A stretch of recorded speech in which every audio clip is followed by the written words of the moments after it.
1971 সালের নভেম্বর মাস আমেরিকার পোর্টল্যান্ড বিমানবন্দর থেকে এক যাত্রী উঠলেন নর্থ ওয়েস্ট ওরিয়েন্ট এয়ারলাইন্সের ফ্লাইট নম্বর 305-এ। দেখতে একদমই সাধারণ মানুষ, কালো স্যুট, সাদা জামা, কালো সানগ্লাস এবং হাতে একটা ব্রিফকেস।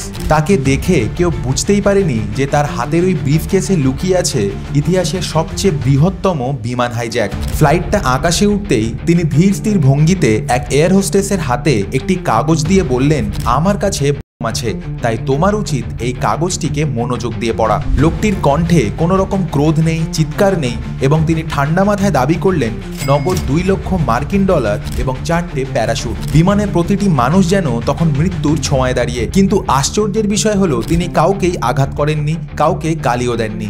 আচার ব্যবহারে যেন তিনি অত্যন্ত ভদ্র এবং বিনয়ী। সন্ধ্যা 7টা নাগাদ প্লেনটি সিয়াটলে নামলো এবং টাকা এবং প্যারাশুট হাতে পাওয়ার পর তিনি সবাইকে প্লেন থেকে নামিয়ে দিলেন। তারপর বিমানটি আবার আকাশে উড়ল এবং তখন বিমানে রয়েছে পাইলট, কয়েকজন ক্রু মেম্বার এবং সেই ব্যক্তি। ঠিক রাত 8:13 যখন বিমানটি ওয়াশিংটনের ওপর দিয়ে যাচ্ছিল তখন তিনি একটি অদ্ভুত কাজ করলেন। পিছনের দরজা খুলে প্যারাশুট বেঁধে তিনি টাকা সহ অন্ধকারে ঝাঁপ দিলেন। এরপর থেকে তার নামটা পরিণত হলো এক কিংবদন্তিতে। কেউ জানে না তিনি বেঁচে ফিরেছেন কিনা, কেউ জানে না যে সে টাকাগুলো কোথায় গেল। এখন প্রশ্ন হলো যে এই লোকটিকে কোনো পেশাদার পাইলট, কোনো প্রাক্তন সৈনিক নাকি কোনো পোড় খাওয়া অপরাধী? কারণ আমেরিকার ইতিহাসে এই লোকটি একমাত্র সফল হাইজ্যাকার হিসেবে পরিচিত, যিনি আকাশ থেকে লাফিয়ে পড়ে পুরো ইতিহাসকেই বদলে দিয়েছিলেন আর রেখে গিয়েছিলেন শুধু একটাই নাম, ডিবি কুপার। নমস্কার, আমি অঙ্কিত আর আপনারা দেখছেন ঠিক বেঠিকের আরও একটি নতুন পর্ব। এই আকর্ষণীয় ঘটনার সূত্রপাত হয় 1971 সালের 24শে নভেম্বর পোর্টল্যান্ড এয়ারপোর্টে। একদমই সাধারণ ব্যবসায়ীর মতন দেখতে এক ব্যক্তি পোর্টল্যান্ড থেকে সিয়াটল পর্যন্ত বিমানের টিকিট কাটেন এবং সরাসরি বিমানের দিকে এগিয়ে যান। তখনকার দিনে আমেরিকাতে এয়ারপোর্টে কোনো সিকিউরিটি চেক হতো না, না কোনো লাগেজ চেক, না কোনো আইডি ভেরিফিকেশন।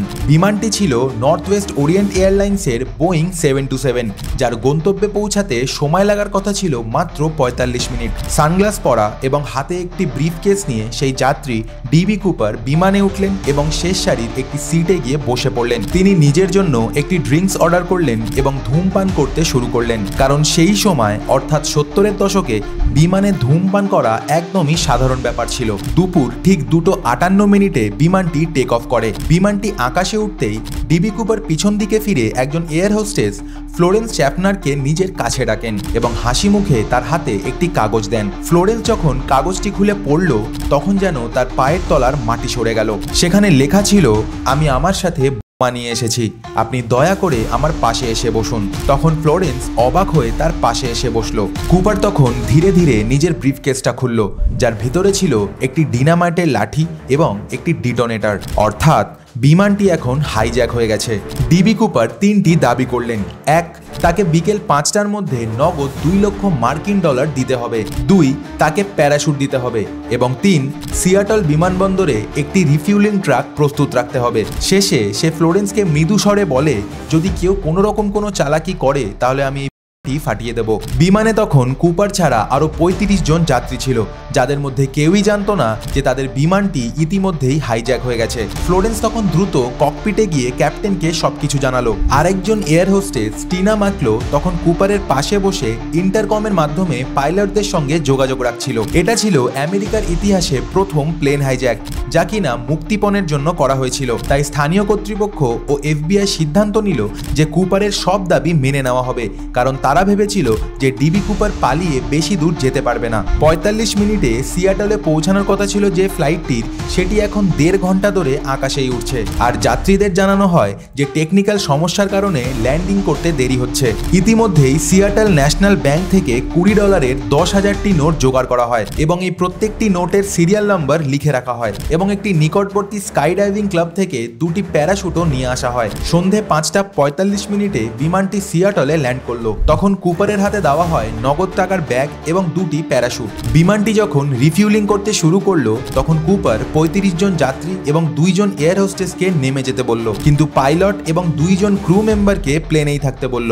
রাত নেমে আসে এবং বিমান রিফিউলিং সেরে আবার টেক অফ করে। কুপার তখন টিনা ম্যাকলোর মাধ্যমে পাইলটকে নির্দেশ দিলেন যে প্লেনের ল্যান্ডিং গিয়ার ও ফ্ল্যাপ খোলা রাখতে হবে। প্লেনের উচ্চতা হবে 10,000 ফুট এবং গতিবেগ থাকবে 320 কিলোমিটার প্রতি ঘন্টা এবং গন্তব্য হবে মেক্সিকো সিটি। পাইলট বাকি কথা মেনে নিলেও জ্বালানি স্বল্পতার কারণে সরাসরি মেক্সিকো সিটি যাওয়া অসম্ভব ছিল। তাই তখন তারা কুপারকে রিফিউলিং এর জন্য কয়েকটি অপশন দিল এবং কুপার রাজি হলো রেনো শহর থেকে রিফিউলিং করতে। ওইদিকে স্থানীয় ও ফেডারেল অথরিটিও প্রস্তুত ছিল। কিছু ফাইটার জেটও তখন বিমানটিকে অনুসরণ করতে লাগলো, কিন্তু বিমানের গতি এতটাই কম ছিল যে ফাইটার জেটগুলো সেই গতিতে থাকতে পারছিল না। তাই তারা কুপারের বিমানের চারিপাশে চক্কর দিতে লাগলো।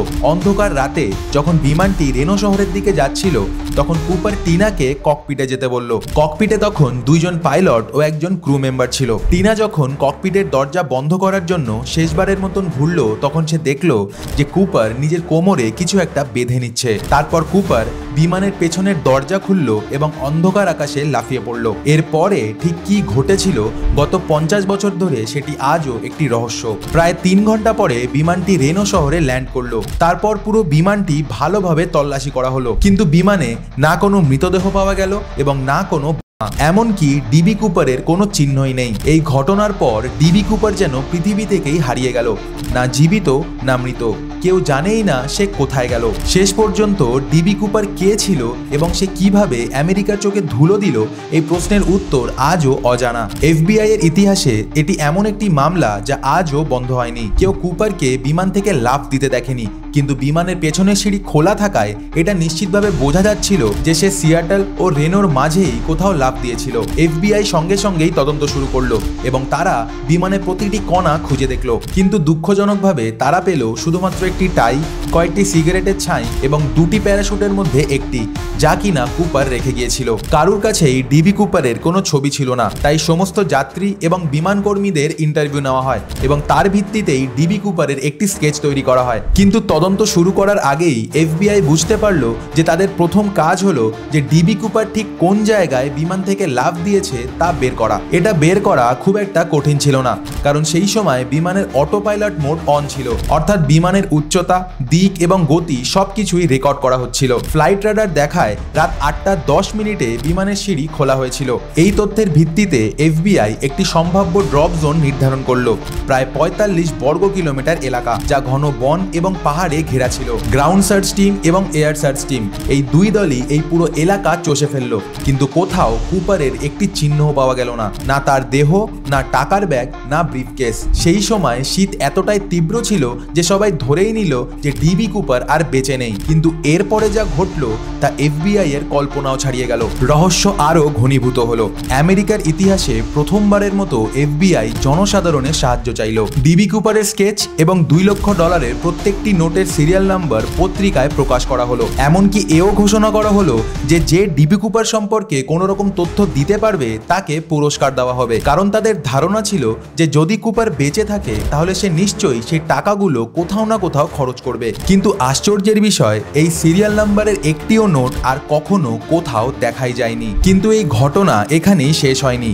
এই ঘটনার প্রায় 9 বছর পর, অর্থাৎ 1980 সালে ওয়াশিংটনের কলম্বিয়া নদীর কাছে টিনাবার বিচে একটি ছোট্ট ছেলে তার বাবা মায়ের সাথে খেলা করছিল। খেলতে খেলতে সে মাটির মধ্যে কিছু অদ্ভুত জিনিস দেখতে পেল। সেটা ছিল 3টি নোটের বান্ডিল, মোট $5,800। ছেলেটির বাবা মা সঙ্গে সঙ্গে সেই টাকা নিয়ে FBI এর অফিসে গেলেন এবং নোটের সিরিয়াল নাম্বার চেক করে দেখা গেল এগুলি সেই নোট যা কিনা ডিবি কুপার নিয়ে গিয়েছিল। এটি ছিল প্রায় 9 বছর পর এই কেসটির একটি বড় অগ্রগতি। কিন্তু কেসটি সমাধান হওয়ার বদলে এই ঘটনাটি তাকে আরো জটিল করে তুলল, কারণ এই টাকাটা ড্রপ জোন থেকে প্রায় 27 কিলোমিটার দূরে পাওয়া গিয়েছিল। প্রথমে মনে করা হয় যে ডিবি কুপার হয়তো নদীতে পড়েছিল এবং নোটগুলি ভেসে ভেসে এখানে এসে পৌঁছায়, কিন্তু পরে জানা যায় কলম্বিয়া নদী বিপরীত স্রোতে বয়ে যায়, অর্থাৎ সেই নোটগুলির স্রোতের বিপরীতে আসা অসম্ভব। এফবিআই পুরোপুরি বিভ্রান্ত। এরপর আরও চমক, টিনাবার বিচে 1974 সালে, অর্থাৎ ঘটনার প্রায় 3 বছর পর কিছু নির্মাণ ও খনন কাজ হয়েছিল। সেই সময় নতুন করে বালি ফেলা হয়েছিল সেখানে, আর যেই নোটগুলি পাওয়া গিয়েছিল তা সেই নতুন বালির মধ্যেই চাপা ছিল। এর থেকে ধারণা করা হয় যে হয়তো ডিবি কুপার অথবা তার কোনো সঙ্গী সেই জায়গায় এসে নোটগুলিকে পুঁতে রেখে গেছিল, যাতে এই কেসটিকে বিভ্রান্ত করা যায়। এরপর এফবিআই ডিবি কুপারের মতো দেখতে অনেক সন্দেহভাজনকে জিজ্ঞাসাবাদ করে, কিন্তু কোনো নির্দিষ্ট প্রমাণ মেলে না। কিছু তত্ত্ব বলে যে ডিবি কুপার সম্ভবত একজন প্রশিক্ষিত কমান্ডো ছিল, কারণ সে যে প্যারাশুটটি নিয়ে গেছিল তা ছিল মিলিটারি গ্রেড, যা ব্যবহার করা খুবই কঠিন। আর সহজ প্যারাশুটটি সে বিমানেই রেখে গিয়েছিল। 1980 সালে পাওয়া $5,800 ছাড়া অন্য 9,700টি নোটের আজও কোনো চিহ্নই পাওয়া যায়নি। এফবিআই এর হাতে এখন মাত্র দুটি জিনিস আছে। এক, কুপারের হাতে লেখা সেই টিকিট যেখানে সে নিজের নাম লিখেছিল, এবং 2, সেই টাই যা কিনা প্লেন থেকে পাওয়া গিয়েছিল। সেই টাইয়ের ক্লিপটি বাঁ দিক থেকে লাগানো ছিল, যা দেখে বোঝা যায় যে ডিবি কুপার বাঁহাতি ছিল। গত 50 বছর ধরে এই একটি কেস এফবিআইকে পুরোপুরিভাবে বিভ্রান্ত করে রেখেছে, এবং আজও তাদের অফিসিয়াল ওয়েবসাইটে এই কেসের বিস্তারিত তথ্য পাওয়া যায়, এবং আজও এই মামলার ফাইল খোলা রয়েছে। এই ঘটনাটি প্রমাণ করেছে যে কখনো কখনো একটি মাত্র মানুষই পুরো আমেরিকার নিরাপত্তা ব্যবস্থাকে চ্যালেঞ্জ জানাতে পারে। এখন আপনাদের কি মনে হয়, ডিবি কুপার আসলে কে ছিলেন? তা কমেন্ট করে জানাতে ভুলবেন না। আশা করি আজকের এই ভিডিওটি আপনাদের সকলেরই ভালো লেগেছে। যদি ভালো লেগে থাকে তাহলে অবশ্যই লাইক করুন এবং নিজের বন্ধুদের সাথে শেয়ার করে দিন। আর এই ধরনের আরও বাস্তব রহস্যময় ঘটনা জানার জন্য আমাদের চ্যানেলটিকে সাবস্ক্রাইব করে পাশে থাকা বেল আইকনটি অবশ্যই প্রেস করে দিন। আজকের জন্য এটুকুই, দেখা হচ্ছে আবার পরের ভিডিওতে। সকলে সুস্থ থাকবেন, ভালো থাকবেন, নমস্কার।